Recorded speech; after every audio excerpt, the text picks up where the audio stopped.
हाय friends, मैं Meena Pandey. Welcome back to my channel serve with love.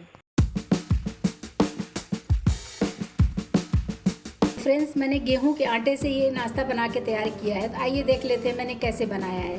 तो उसके लिए मैंने कुछ देखिए वेजीज काट लिए हैं। एक छोटा सा प्याज काटा है और थोड़ा सा मैंने स्प्रिंग ओनियन है, स्प्रिंग ओनियन का जो वही पत्तियाँ होती है ना, उसको काट लिया है। 2 गाजर को ग्रेट कर लिया बारीक बारीक। 2 टेबल स्पून मैंने हरी वाली मटर लिया है जो कि फ्रोज़न है हमारा। 1 शिमला मिर्च काट लिया है। थोड़ा सा हरा धनिया ले लिया है। 5-7 करी पत्ता काट लिया है बारीक बारीक। 2 हरी मिर्ची काटा है और इसी में मैंने अदरक भी काट लिया है। तो इन सब चीज़ों को मैं इसी बाउल में डाल देती हूँ। तो मैंने इस कटोरी का मेज़रमेंट लिया है। 1 कप मैंने गेहूं का आटा ले लिया है। मेज़रमेंट आप जिससे भी रखो, मेज़रमेंट एक ही होना चाहिए। चाहे कप लो, कोई भी घर का कटोरी लो, क्योंकि घर की कटोरी तो सबके पास होती है। ज़रूरी नहीं कि मेज़रमेंट कप सबके पास हो ना। नाश्ता हमारा क्रिस्पी बने उसके लिए मैंने 1 टेबल स्पून सूजी लिया है। आप चाहिए तो चावल का आटा ले सकते हैं। 1 टेबल स्पून दही ले लिया है। ये दही इसी में डाल देती हूँ। इसी में कुछ स्पाइसेस डाल लेती हूँ। 1/4 टीस्पून हल्दी पाउडर डाल रही हूँ। 1/2 टीस्पून धनिया पाउडर डाल रही हूँ। 1/2 टीस्पून गरम मसाला पाउडर डालूंगी। टेस्ट के अकॉर्डिंग नमक डाल देते हैं। टीस्पून जीरा डाल रही हूँ। 1/4 टीस्पून काश्मीरी लाल मिर्च पाउडर डाल रही हूँ। इससे कलर बहुत अच्छा है। 2 पिंच जितना रेड चिली पाउडर डाल रही हूँ। थोड़ा तीखा भी तो होना चाहिए। 1/4 टीस्पून अजवाइन डाल रही हूँ। आपकी चॉइस है, जीरा अजवाइन मैंने दोनों डाला है। आप चाहिए तो दोनों डालिए या फिर अवॉइड भी कर सकते हो। 1 पिंच इसमें बेकिंग सोडा डाल रही हूँ। इससे हमारा जो स्नैक्स बनेगा ना, एकदम फूला फूला सा बनेगा। अभी इन सब चीज़ों को मैं मिक्स कर देती हूँ अच्छे तरीके से। अभी पानी का यूज़ नहीं किया है। जो दही डाला है ना, दही और जो सब्जियाँ हैं, सब कुछ एक साथ मिक्स कर देती हूँ। उसके बाद मैं पानी डाल के जितना पानी की ज़रूरत होगी इसका मैं तैयार कर लूँगी पेस्ट। अभी थोड़ा थोड़ा पानी डाल के इसका मैं एक पेस्ट तैयार कर लेती हूँ। जितना पानी की ज़रूरत पड़ेगी, पानी का कोई मेज़रमेंट नहीं है। कभी कभी सब्जियाँ भी पानी छोड़ती हैं, तो इसलिए जितना भी पानी की ज़रूरत पड़े उतना पानी डाल के इसको हमें एक पेस्ट बना लेना है। अच्छे तरीके से इसे मिक्स करते हुए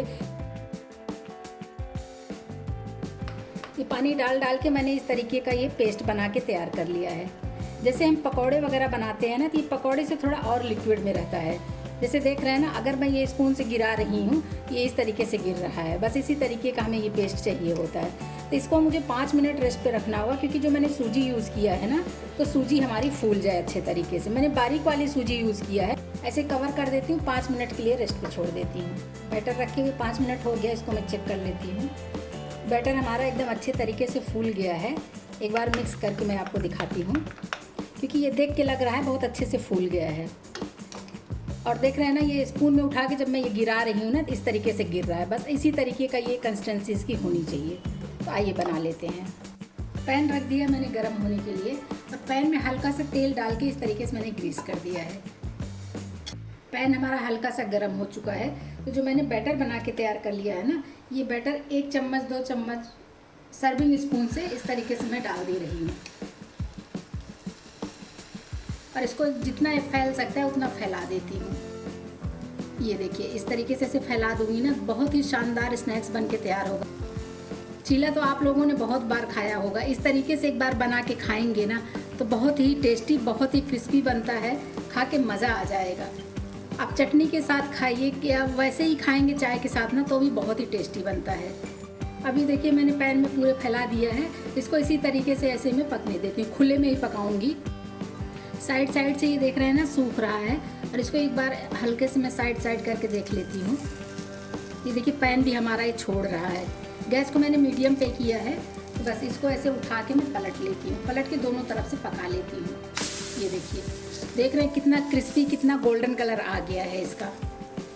और इसमें ज़्यादा तेल की भी ज़रूरत नहीं पड़ती। बस हल्का सा जो ग्रीस किया था, और अभी ये हल्का सा तेल मैं ऐसे साइड से डाल देती हूँ, ताकि नीचे साइड भी अच्छे तरीके से पक जाए। बस इसमें ज़्यादा तेल की ज़रूरत नहीं पड़ती है। तो आप चाहिए तो साइड से हल्का से प्रेस कर देंगे ना, तो इस तरफ भी पक जाएगा। बहुत ही टेस्टी बनता है फ्रेंड्स। इसमें कचौरी का, चीले का, पराठे का, सबका टेस्ट आएगा, क्योंकि इसमें ढेर सारे वेजीज डाल के बनाए हैं। तो जैसे मिक्स पराठा होता है, पराठे का टेस्ट आएगा। चीला बनता है, चीले का भी टेस्ट आएगा। और जो ये स्नैक्स में बना के तैयार कर रही हूँ, इसका टेस्ट तो लाजवाब होगा ही। ये देखिए, दोनों तरफ से ये हमारा क्रिस्पी हो गया है। इसको निकाल लेती हूँ। बस इसी तरीके से दूसरा तीसरा जितना भी आपको बनाना है, इसी तरीके से बना लीजिए। बैटर डाल दिया है, इसको भी मैं ऐसे फैला देती हूँ। बस इसी तरीके से बनाते जाइए, खिलाते जाइए। एक बार बनाएंगे ना तो सबको तो बहुत ही पसंद आने वाला है। बच्चे लोग बाहर का खाना छोड़ देंगे, यही बनवा के खाएंगे आप लोगों से। तो फ्रेंड्स, गेहूं के आटे और मिक्स वेज से मैंने ये पराठा बना के तैयार किया है। इसमें कोई भी आटा गूंदने का झंझट नहीं है, कुछ नहीं है, फटाफट घोलिए और बना डालिए। आप लोग भी बनाइए। अगर आपको मेरा तरीका पसंद आया हो तो लाइक और कमेंट्स करना बिल्कुल भी मत भूलना फ्रेंड्स। लास्ट तक मेरी वीडियो देखने के लिए थैंक यू।